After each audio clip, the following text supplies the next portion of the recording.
kulanti wacan wanaagsan daawada meel walba aad joogto waxaad kusoo dhawaataa janaalka tusmada filmada iyo sidoo kale arrimaha dhacdooyinka xiisaha leh kuwaas oo alaaba xiliyadan oo kale aan kusoo qaadano arrimaha dhacdooyinka xiisaha leh waxyaabaha laga qoray koonfurta ee Bollywoodka kuwaas oo astaan xiiso lahaa karaan oo la wadaagi kartiin daawadaashana ku taxan barta tusmada filmada hadda warbixinta xiisaha leh aan ku hayno arrimaha dhacdooyinka waxaan ku qaadaa dhigi doonaa waa kuwa filmada Tamilka iyo Teluguga ee isku dhici doonaan xafladda Dussehra kuwaas oo ay xaflad loo dabaaldego dhulka koonfurta qeybaha Teluguga ee Tamilka film waaweyn oo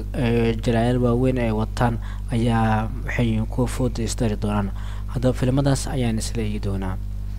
xafladda Dussehra iyo Sankranti iyo Pongal ay waxay ka mid yihiin xafladaha ugu waaweyn ee qeybta koonfurta waxaana xillidaas oo kale qeybaha tiyaatarada ay yihiin kuwo lacag xooliya laga helo soo kalena ay yihiin kuwo kor loo qaado tikidhada iyadoo soo kale film waaweyn tiyaatarada xilligaasi la saaro iyadoo taas ay u siraasan tahay waxaa jira in film waaweyn markaan ay food isdari doonaan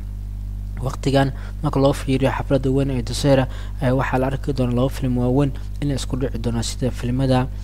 Bhagavat Kesaria iyo soo kale filmka Leo kuwaas oo loo diyaarsan inay yihiin filmo maalintaas gelgel doona qeybaha tiyaatarada labadaas film waxay yihiin kuwa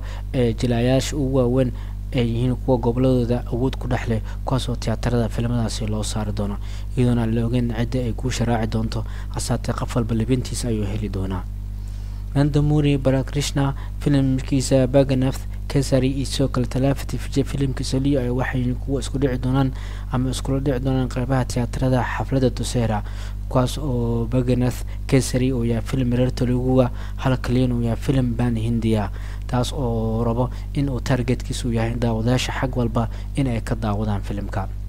asaatee marka loo fiiriyo in Balakrishna uu ku raaxaysanayo inuu yahay mid taageerayaal baaxad weyn ku dhaxleh dhammaanba qeybaha koonfurta taasoo filmadiisa alaab ay noqdaan filmada ugu lacagta badan ee deegaanadiisa gaar ahaan qeybaha Teluguga Leo ayaa markaan wuxuu noqon doonaa qab tartan adag kula gali doona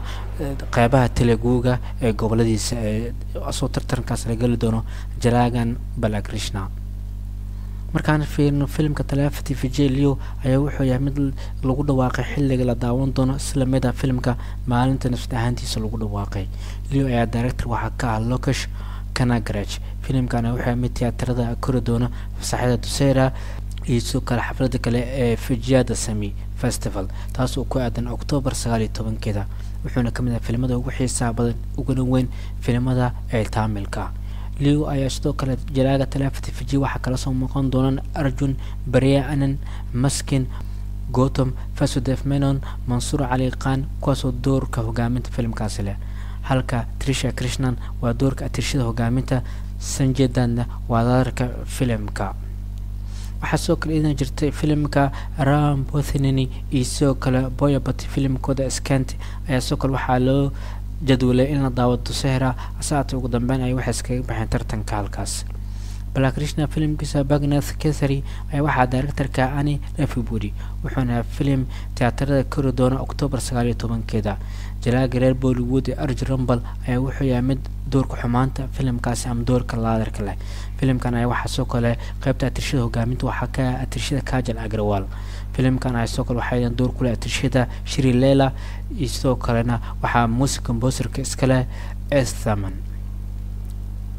haddaba idin waxaa jirta in filmka Tiger Nageswara Roy inuu qeyb ka ahaa film soo fasixi doona Dussehra haddaba filmka ma xilligaas ayaa lasoo fasixi doonaa ama wuu baaqday ayaan qeybtan ku qaada dhigi doonaa hal maalin kadib markii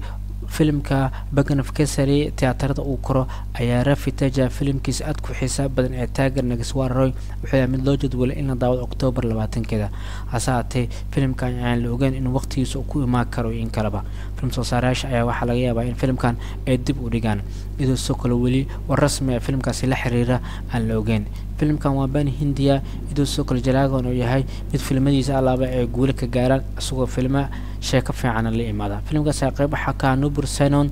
Gayatri Brajwach kuwaasoo door muhiim ah filmkaasi ku leh wuxuuna yihiin laba atriisho oo kala soo muuqan doonaan qeyb jacayl ah filmka Rafi Teja intaan kusoo kooban daawada warbixintan aan ku qaadaa dhigeen arrimaha dhacdooyinka filmada xafladda Dussehra ee qeybaha koonfurta lagu dabaaldego filmada ugu waaweyn ee isku dhici doona sanadkan haddaba warbixintan ka shalay inoo saar sidoo kale saxaabtiin la wadaaga waad ku mahadsantahay alaabsaad muuqaaleena oo daawataan kankiisa xigana sidaas iyo nabadgelyo.